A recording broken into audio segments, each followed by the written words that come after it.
Welcome back नाजरीन, एक और इंटरेस्टिंग वीडियो के साथ आपके पास हाजिर है। आज बात करेंगे डी कंपनी के दाऊद इब्राहिम की। उनकी मुकम्मल स्टोरी आपको बताएंगे। बचपन से आगाज़ करते हैं। दाऊद इब्राहिम की पैदाइश 27 दिसंबर 1955 में मुंबई के, जिसका पुराना नाम मुंबई था, उसमें हुई, जिसका इलाका डोंगरी, जो एक बदनाम ज़माना इलाका है। दाऊद इब्राहिम का असल नाम दाऊद इब्राहिम कास्कर था। ख़ानदान वालिद इब्राहिम का सकर मुंबई पुलिस में कांस्टेबल थे, जबकि वालदा आमना एक घरेलू खातून थी।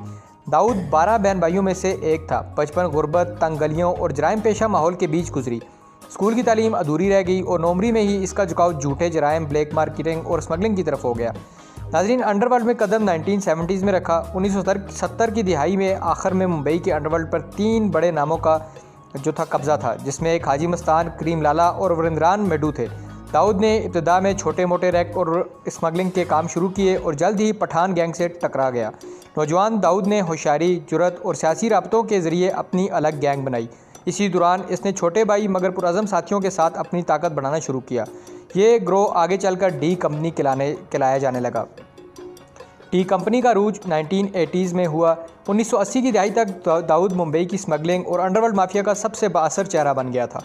स्मगलिंग नेटवर्क, सोना, गैर कानूनी असला, इलेक्ट्रॉनिक्स और ड्रग ट्रैफिकिंग, काले धन की ट्रांसफ़र के लिए बड़ा नेटवर्क कायम किया। हॉलीवुड कनेक्शंस इसके जो थे। इस दौर में दाऊद की सरमायाकारी और दबाव से कई प्रोड्यूसर्स और अदाकार मुतासर हुए। छोटा राजन के साथ इत्तेहाद और दुश्मनी। राजन इसका दायां हाथ था, मगर बाद में दुश्मन बन गया, जिससे अंडरवर्ल्ड 2 हिस्सों में बट गया। 1986 के बाद दाऊद दुबई मुंतकिल हुआ और वहीं से अपना नेटवर्क को आलमी सतह पर फैलाया। नाज़रीन, 1993 में जो मुंबई में ब्लास्ट हुए थे, सबसे बड़ा मोड़ उस ब्लास्ट ने पैदा किया। 22 मार्च 1993 को मुंबई में 13 बम ब्लास्ट हुए। नतीजा 275 अफराद हलाक, 700 से ज़ायद ज़ख्मी। भारतीय इन्वेस्टिगेशन और अदालतों ने इन धमाकों का मास्टरमाइंड दाऊद इब्राहिम और टाइगर मेमन को करार दिया। इसके बाद दाऊद ने मुबैना तौर पर मशरिक़ वस्ता के मुख्तलिफ शहरों में पनाह ली।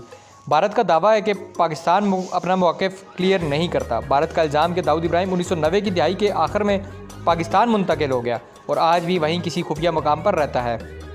पाकिस्तान ने ये इल्ज़ामात हमेशा मुस्तरद किए और कहा कि दाऊद कभी भी इनके मुल्क में मौजूद नहीं था।